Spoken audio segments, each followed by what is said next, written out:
Hi, this is Andrea Kane, and I'm here with you to do a syllabus review video for HIT 330 Healthcare Delivery Systems. As you can see, my screen is up in bright space. I hope you'll be able to follow along. So I'm going to show you first where to go and click in bright space to find some of the basic information that you're going to need when we cover the syllabus. First place you're going to go is to the syllabus. You can click here on syllabus and it brings up simple syllabus. Now my screen is a little different than yours because as an instructor, I see some things that you don't see. So just ignore what is mine and hopefully you'll see something similar to what is yours. We are online, which means that you do not have to come on campus. We do not have live class sessions on Zoom or anything like that. Everything is online. You will notice as you look at the syllabus, and I'll show you where you can go to pull up a PDF version of that.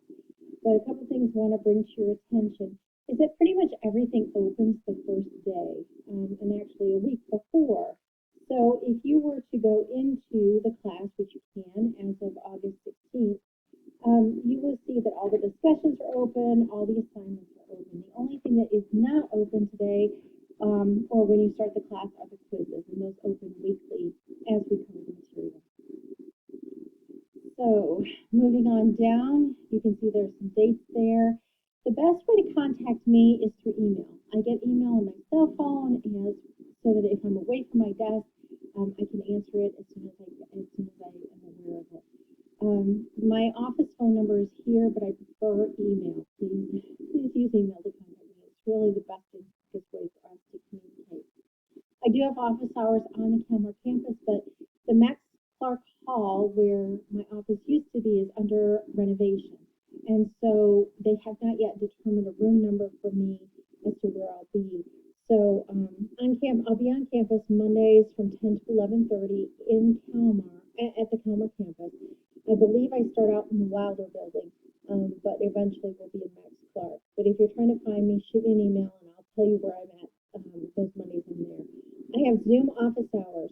It says here 1:30 to 4:30, but I was asked to teach a class that meets by Zoom on Tuesdays, so it's actually 2 to 4:30 on Tuesdays and then 6:30 to 8:30 on Thursdays.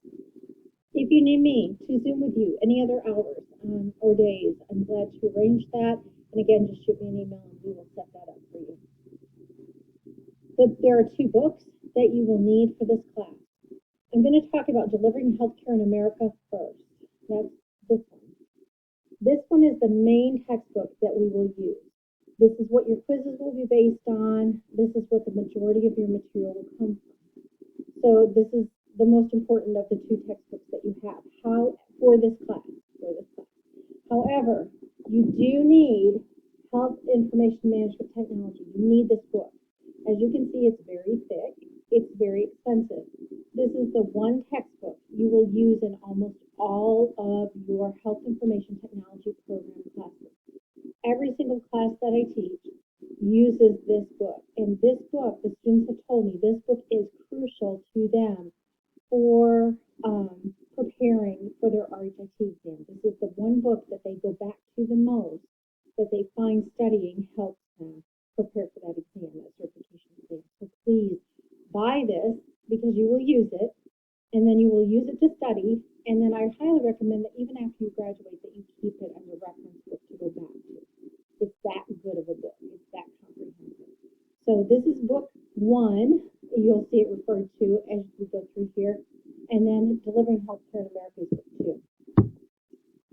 And yes, we do use both, but Delivering Healthcare in America is the primary book that you will see us using. There's course description, major course objectives, educational learning outcomes, all that information is here, and I'll also show you another place where you can find it as well. Grading procedures and scale are here. We have 16 discussions, 19 assignments, 14 quizzes, and that totals up to 1,690 points possible. Course calendar. This is here in syllabus for you, but it's also on the PDF version if you choose to print that out. And this is pretty much what we will follow. This is your roadmap for the class, I guess is the best way for me to put it to you. You will This is what we will cover. It'll tell you each week what we will be doing, you'll receive points for, those types of things. There are going to be lecture videos. I just got access today to, and today is August 17th, by the way. Just got access to the instructor materials. So I posted all the PowerPoints, but I need to record the lectures, and so that'll be coming. You'll notice that those will come, pretty close to the week at time, unless I get a chance to record a lot in advance. So that just lists out for you week by week, what are we going to do, what is expected of you, those types of things. Lecture videos, students have told me those are very helpful. A lot of them like to use the PowerPoints that are in each week to take notes on as they listen to the lecture. If you can get enough out of the textbook and you don't feel you need the lectures or that they're not helpful, that's fine. It's entirely up to you. I don't have points for anything like that. But I do hope that you'll take advantage of every opportunity for the information to help yourself succeed. So that's really here for course calendar. I'm going to keep going down. Sorry, it's really fast. Hoping we got lost there. Student course feedback, we really need you to answer and complete assessments and surveys and things like that. Your opinion does matter, and it is used, not just by me, but by the college to make improvements. So really encourage you to participate in that. Attendance, academic engagement, that's pretty much standard to the college, as well as academic integrity. Because we're an online class, we don't cancel classes. You just, even if the campus closes, you still have access to Brightspace Online and keep going. And since I work from home about half the time, same for me as well. Same with campus emergencies. There very rarely is one, but if there is, they'll let us all know. But because we're an online class, we don't really, it's not always applicable. So getting to course section policies. If you're absent or ill, you are welcome to email me. You're not required, but you are welcome to email me. I will mark your attendance then as excused instead of absent. You can always complete your coursework. Discussions are the only thing that I do not accept late, but everything else can be submitted late without penalty. So if you are absent or ill, that type of thing, you can still complete everything that you have, unless it's past the deadline for discussion. I don't really want to spend much of any time on academic integrity violations. My hope is that we never, ever have that conversation. My hope is that you have the personal integrity to do your own work. I do encourage students to work together, to talk to each other, to reach out and say, here are some of my ideas. If they get ideas from other students that they want to use in assignments, that's perfectly fine, as long as they attribute that information to that student that they got it from. That's what I'm looking for. So you can share notes, you can discuss things, but make sure that you develop your own ideas and complete your own work, and anything that you get from somebody or somewhere else that you cite as a reference. That will help you, I think, for a lot of things. I briefly talked about late work. Anything can be submitted late except discussions. So make sure you get your discussions done on a weekly basis, and as well as not only your discussion post, but your peer replies. That's really important. Due dates for assignments and quizzes are not extended because they can always be submitted late without any penalty. However, the deadline that is hard and fast that even I cannot break is 11:30 p.m. on December 19th. I have to have everything by then because I turn in grades on December 20th, and I have to have enough time that if someone submitted something late or missing, be able to grade it and turn it around and get those final grades in. And I don't want to stay up all night that night trying to do that. So even though classes end right around the 14th, 15th, 16th of December and there, I give my students a couple extra days to get it in, but I can't go beyond 11:30 p.m. on December 19th. So please do all you can not to miss your deadlines as you go, because it is so hard to catch up. And getting approval for an incomplete is now very, very, very difficult. So if you've heard in the past that MICC has been rather lenient on incomplete, that was the past. That is not the present or the future. So please do all you can to stay current. And if you do fall behind, please catch up before you come in. One other thing I really need you to be aware of are missing assignments. I typically grade on Tuesdays, Wednesdays, Thursdays. I always try and get as much done on Tuesdays as I can. When the week closes on Mondays, if I do it on Tuesday, then you have that to know. If there's something that's not submitted, I'm going to put a 0 there. That is your alert and my alert that there's something missing, that something hasn't been sent in or received or uploaded or what have you. So please make sure that you check on a weekly basis to see if there's anything missing. And don't be upset. If you turn something in on a Wednesday and I've graded on a Tuesday, the 0 is there, I will eventually get back to it and get it graded and get that 0 changed to whatever your grade will be based on turning it in late. But please be aware that 0 is just there because I have to do that. The college requires me to do that. So that's what missing assignments, that paragraph. There's no makeup testing available because it's not needed. When you can submit things late, you usually don't need any makeup testing. So that's why that policy is the way that it is. Use of technology, cell phone, text messaging usage, laptop, tablet usage, recording, and classroom conduct. Most of that is not applicable because we're online. However, I will say with classroom conduct, it's really important for us to be cordial, polite, respectful in our communication, civil. So when you are doing your discussion posts, when you're doing your pure replies, please be aware of what you're saying and how you're saying it. And at the same time, if someone has written something, please don't take immediate offense. You'll find as you are in the business world that taking things very personally is considered unprofessional behavior.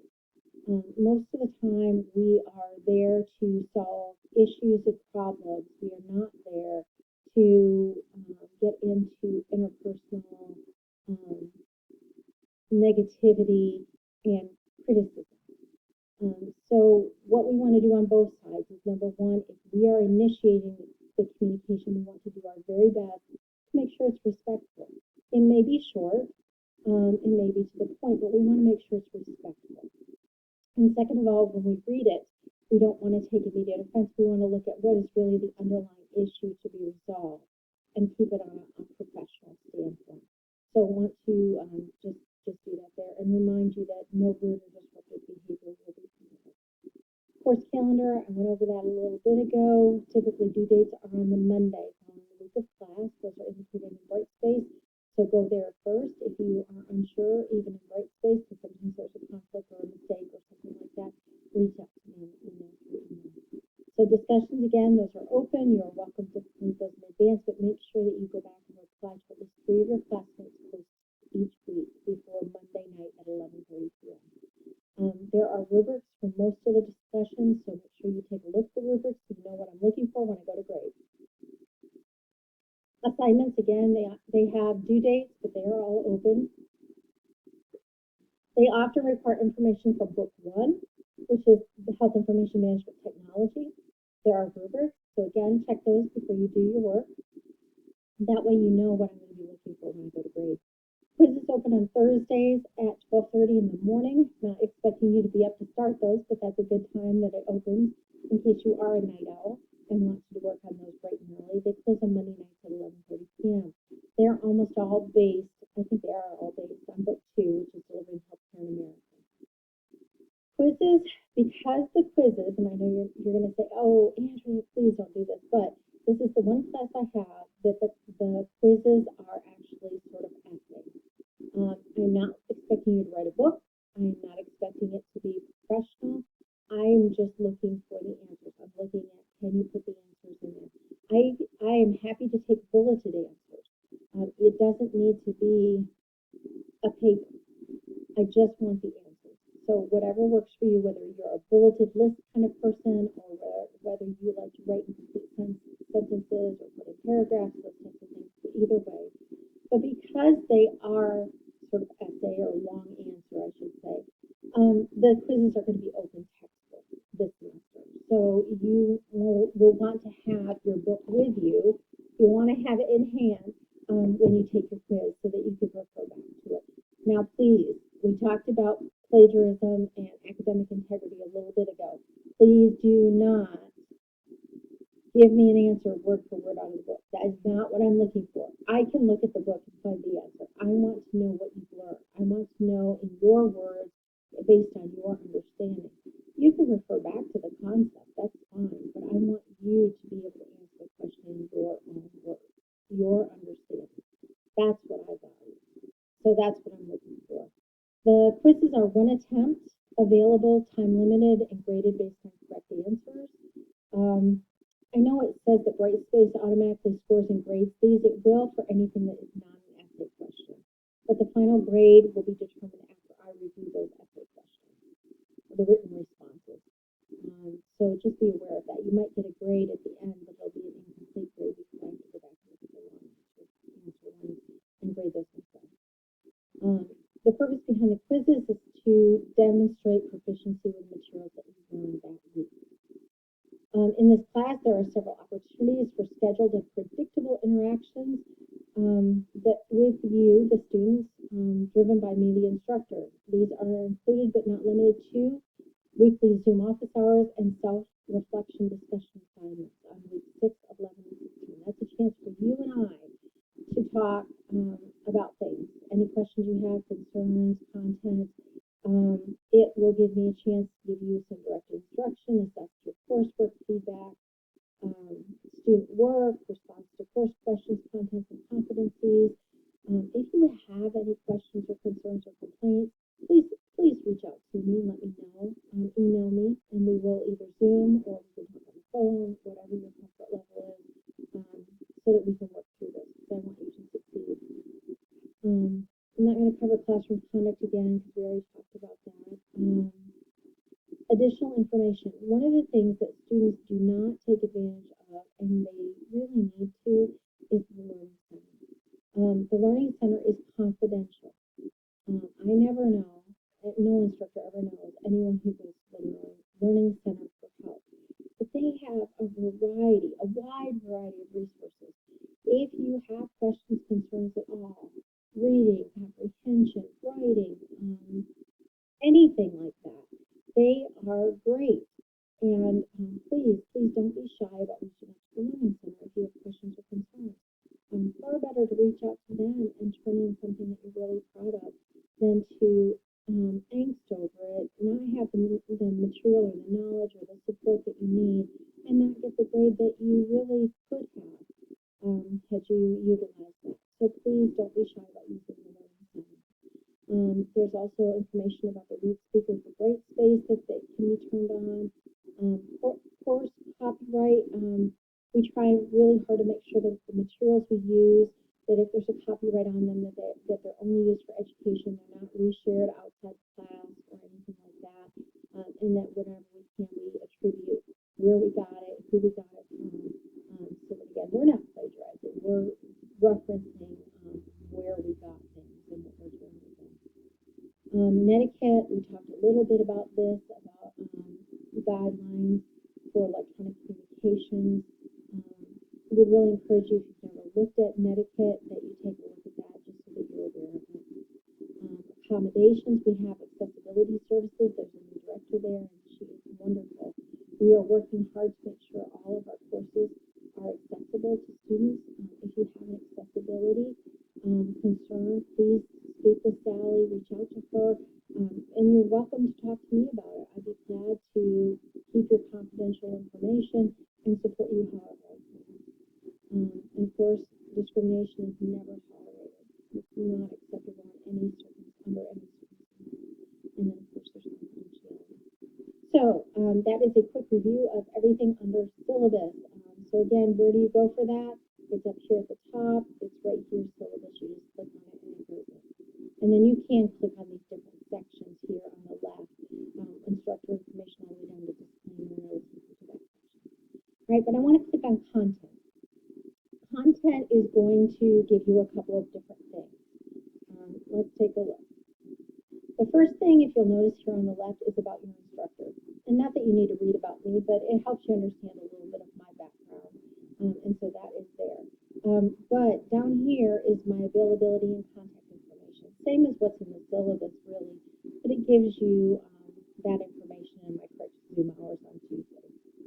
Going back to the table of contents, if you go a little bit further down to getting started, click on getting started. oh, sorry, I missed Zoom office hours. So let me go back up. Sorry about that. Got excited. All right, Zoom office hours. So under about your instructor gave you information about me. Zoom office hours. These are the hours that I am on Zoom. I have a laptop from NICC. I prop it up on my desk, open it up to Zoom, and I'm usually at my desk working. I may have a cat on my desk. I may have a child a couple of rooms away, but I'm here. I'm here for you, and I'm on during those hours and available to speak with you and work through things. If you want to work through something in bright space, we can do that as well. But this is where you go, and you can see here that there are links, and the links are different. The passwords are the same, but the links are different for those office hours. So just be aware if you're trying to get to me for office hours, this is where you would come and click. Okay, so now to getting started. Under getting started, you can see over here final syllabus. It's a PDF document, so if we were to click on that, you get the full 20-page or so document of the syllabus, the official syllabus that I prepare. And it has everything we've talked about in it. And it actually has most of the course guide also copied into it. But, you know, if you want to read through here and see the information, at the end is the, so you've got the table with points, you've got the number of items. It goes all the way down to the course calendar, and it'll show you week by week by week exactly what we're doing. So this is something that you can print off and refer to in addition to the syllabus that will give you the same information. So let's click back on getting started one more time. Here's the course guide. It's also a PDF document. And the course guide will give you the information of what this course is about, what our education learning outcomes are going to be, what are our major course objectives, the different units we're going to be studying, and the things that we're going to be able to do by the time we complete our learning for each of those units. So you've got all that. And let's see what else. If you are not familiar with Brightspace, you can click on, and some of this obviously is a little bit different than what you're going to see, but you can click on getting started, and there are some items that will help you. Brightspace Toolbox is a great one to go into if you're not familiar with it. It'll help you work through and become familiar with it. The other thing is you have the weeks here over on the side. See all the weeks here on the left? If you click on each week, it will tell you, it'll walk you through all of the different information for that particular week, and then it will show you the PowerPoint files, it'll give you the discussion, it'll give you the assignment that we've got to work on, and it'll show you the quiz. And it'll show you when it starts, when it's due, and when it ends. So for instance, with a discussion, you just have a start and end date. With the assignment and the quiz, you'll notice you have a start, a due, and an end. So that'll help you with all of them. All right. Not sure what else I should show you in here, but if you have questions, let me know. I am so looking forward to getting to know all of you. Some of you I know already before, and I'm excited to see you again because it's been a few weeks or a couple of months. Some of you are new. I am very sorry I missed orientation with Shelley Grant back on August 11th. I was away on vacation, and I was using my NICC laptop, and I was unable to get in where I was. And so I was right next to a sand dune. So I was between sand dunes, actually. So there weren't a whole lot of, unfortunately, I didn't have the Wi-Fi that I needed to be able to join you. But I hope that you're doing well. I'm really excited that you're in the HSC program. I'm excited about this class. I think we're going to learn a lot together, and I hope that we have a good time while we do it. And if there's anything that I can do to help you succeed, please reach out. Take care. I'm sure I will talk to you again